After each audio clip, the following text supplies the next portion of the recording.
ज़िक्र कंदासीं PS 78 घोड़ाबारी जो MPA हाजी अली हसन ज़रदारी ऐं आशिक़ हुसैन ज़रदारी जी अॻवानी में केटी बंदर बघाण ॻाढ़ो घोड़ाबारी समेत मुख़्तलिफ़ इलाइक़नि मां जियालनि जे 100 गाॾियुनि में लखें माण्हुनि एयरपोर्ट पहुची पंहिंजे महबूब क़ाइद बिलावल भुट्टो ज़रदारी जो शानदार इस्तक़बाल कयो।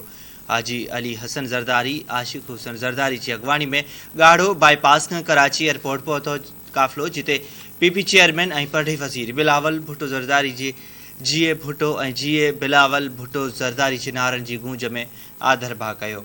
PS 78 जे MPA हाजी अली हसन ज़रदारी ऐं PP अॻवान आशिक़ हुसैन ज़रदारी जे काफ़िलनि जी आजियां लाइ मुख़्तलिफ़ हंधनि ते इस्तक़बाली कैंपूं पिणु क़ाइमु कयूं। वफ़ाक़ी हुकूमत हिक भेरो ॿीहर अवाम खे सब्सिडी ॾींदे तेल जे अघनि में जी क़ीमतनि में वाध न करण जो ऐलान कयो आहे। इस्लामाबाद में प्रेस कॉन्फ्रेंस कंदे नाणे वारे वफ़ाक़ी वज़ीर मिफ्ताह इस्माइल जो चवणु हो त हिन वक़्तु हुकूमत जो पेट्रोलियम शयुनि जी क़ीमत वधाइण जो को इरादो न आहे। वज़ीर आज़म शहबाज शरीफ़ अवाम ते बार विझण खां इनकार करे छॾियो आहे। नाणे वारे वज़ीर जो चवणु हो त अॻूणे नाणे वारे वज़ीर शौकत तरीन आलमी मालियाती फंड सां वाइदो कयो हो त असां पेट्रोलियम शयुनि ते सब्सिडी ख़तमु कंदासीं, असां IMF सां ॻाल्हियूं कंदासीं ऐं मामलनि खे सुहिणे नमूने हल कंदासीं। मिफ्ताह इस्माइल जो चवणु हो त PTI जी हुकूमत ज़राइत जे शोबे ते को ध्यानु न पई ॾे। सस्ते गैस उन लाइ ॾींदा आहियूं जो भाण जूं क़ीमतूं घटि रहनि। गुज़िरियल हुकूमत में कणिक ऐं भाण अफ़गानिस्तान में स्मगल थियो। $4 बिलियन जो तेल दरामद कंदासीं। संदसि चवणु हो त PTI जे दौर में गैर क़ानूनी भाण ऐं ज़रई दवाऊं विकिरो कयूं वयूं। गुज़िरियल 4 सालनि में सेड्स ते हिकु पैसे जो कमु न थियो हो। हुन वधीक चयो त असां गेह ते बि 150 खां 200 रुपयनि जी सब्सिडी ॾेई रहिया आहियूं। हुकूमत LNG 3000 में ख़रीद करे भाण कंपनियुनि खे 800 रुपयनि में विकिरो करे थी।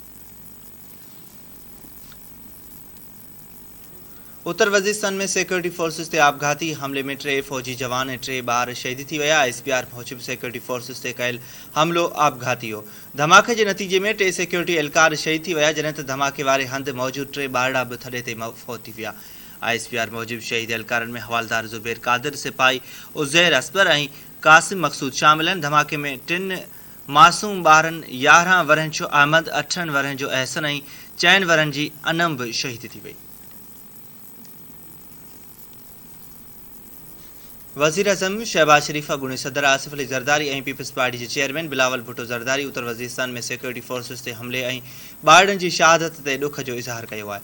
अॻूणे सदर आसिफ अली ज़रदारी उत्तर वज़ीरस्तान में आपघाती धमाके जी मज़म्मत कंदे दहशतगर्दी जे वधंदड़ वाक़िअनि ते ॻणतीअ जो इज़हार कयो। आसिफ अली ज़रदारी मीरां शाह में सिक्योरिटी फोर्सिस हमले में पाक फ़ौज जे जवाननि ऐं मासूम ॿारनि जी शहादत ते अफ़सोस जो इज़हार कयो। आसिफ अली ज़रदारी चयो त नेशनल एक्शन प्लान ते अमल करे दहशतगर्दी जी नर्सरियुनि खे तबाह करणु अणटर बणिजी वियो आहे। आसिफ अली ज़रदारी शहीदनि जे वारसनि सां हमदर्दी ऐं ताज़ियत जो इज़हार पिणु कयो। पीपल्स पार्टी जे चेयरमैन बिलावल भुट्टो ज़रदारी पाक फ़ौज जे जवाननि ऐं ॿारनि जे शहादत ते ताज़ियत ऐं अफ़सोस जो इज़हार कयो। पढ़ई वज़ीर बिलावल भुट्टो ज़रदारी पिशावर में सिख बिरादरी जे वापारियुनि जे क़त्ल जी बि मज़म्मत कंदे ॾुख जो इज़हार कयो आहे। बिलावल भुट्टो चयो आहे त मुल्क में कंहिंखे बि बैनल मज़हबी हमाहंगी ख़राब करण जी इजाज़त न ॾींदासीं। पीपल्स पार्टी समूरनि तबक़नि जी हक़ीक़ी ऐं नुमाइंदा जमायत आहे। बिलावल भुट्टो ज़रदारी चयो त सिख बिरादरी खे अकेलो न छॾियो वेंदो। बिलावल भुट्टो ज़रदारी चयो त जवाबदारनि खे फ़ौरी तौर ते गिरफ़्तार कयो वञे।